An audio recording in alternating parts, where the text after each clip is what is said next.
La raison que j'ai choisi de devenir infirmière, c'est assez étrange parce que rien ne me destinait à la profession. Je ne connaissais pas d'infirmière dans mon entourage.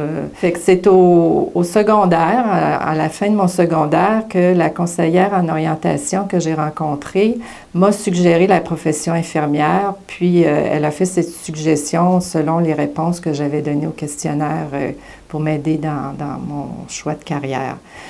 Et heureusement, ça a été un excellent choix parce que c'est un choix que je n'ai jamais regretté. Puis c'est une profession qui m'a beaucoup apporté, autant au niveau professionnel que personnel. J'ai fait mes études au Cégep de l'Outaouais à Hull, qui est ma ville natale. C'était un cours collégial de 3 ans. J'ai gradué en 1977. Et j'ai été très chanceuse. Dès que j'ai gradué du collège, j'ai tout de suite eu un emploi à l'hôpital Notre-Dame de Hearst. Pour être une bonne infirmière, il y a plusieurs qualités essentielles qui sont, je pense, d'être capable d'avoir une bonne écoute, d'être capable de travailler sous pression,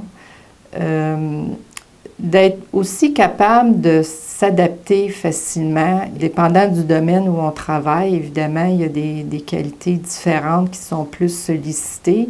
Si je prends le domaine de travailler dans un hôpital sur un plancher de soins actifs, par exemple, là, c'est certain qu'on est constamment sous pression parce que les patients sont plus malades et ont besoin de soins immédiats et souvent des soins compliqués aussi. Si on travaille dans les soins à domicile, bien là, le rythme est déjà beaucoup plus lent, mais c'est un domaine très différent où là, on est plus sollicité à avoir une très bonne écoute de nos patients. Il faut être très discrète aussi, il faut être bonne, il faut avoir des bonnes aptitudes pour enseigner, vulgariser l'information qu'on doit donner à nos patients. Ce que j'aime le plus de cette profession, c'est tous les domaines possibles dans lesquels on peut œuvrer, parce qu'on n'aime pas tous nécessairement travailler sous pression constante à l'urgence, par exemple. Donc, il y a d'autres endroits où on peut travailler, on peut enseigner. Ce que j'aime aussi, c'est que c'est une profession où on se sent beaucoup valorisé par le bien qu'on voit qu'on peut faire.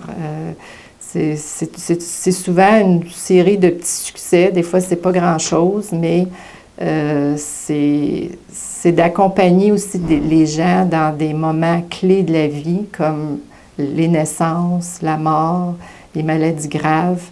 Puis, ça rend la profession stimulante et intéressante. Le conseil que je donnerais à quelqu'un qui envisage la profession infirmière, c'est de ne pas avoir peur de choisir comme premier emploi, si c'est possible, là, le domaine hospitalier, parce que je trouve que c'est là qu'on acquiert quand même une bonne confiance en soi, parce qu'on travaille nécessairement en équipe et on travaille avec des collègues plus expérimentés.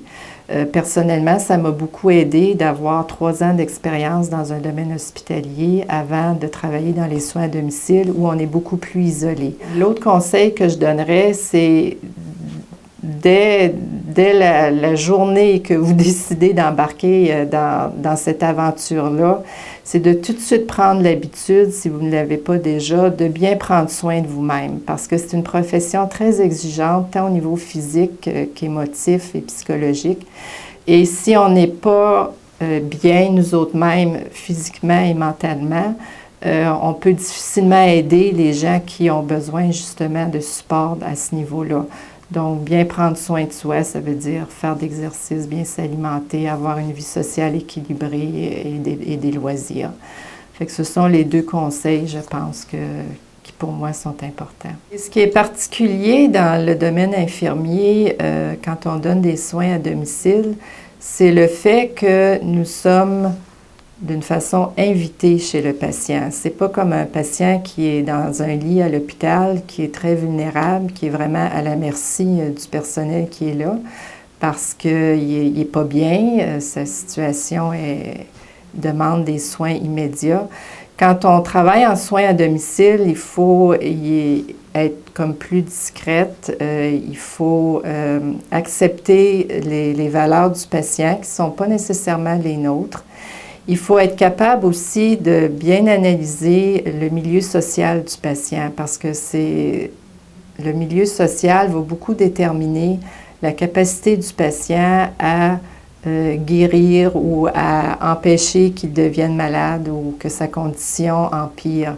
Si c'est un patient qui a des difficultés financières, évidemment, vous avez beau lui enseigner d'acheter des aliments nutritifs, mais s'il n'y a pas les moyens de les acheter, ça peut faire que il ne sera pas capable de guérir. Les soins à domicile aussi, ça veut dire se promener sur des routes enneigées pendant des tempêtes en hiver.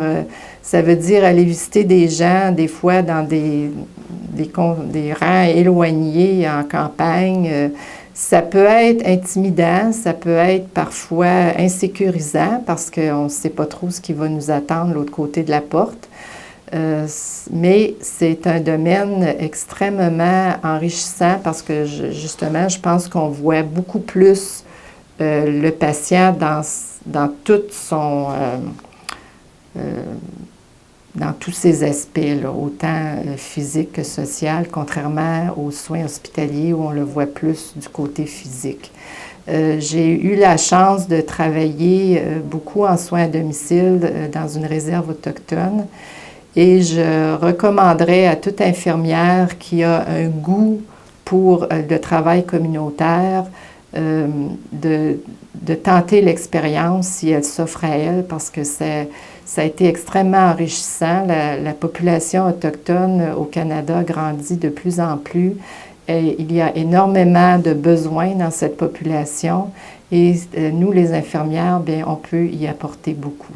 La profession infirmière offre aussi l'opportunité de travailler plus à son rythme et à temps partiel en devenant travailleur autonome.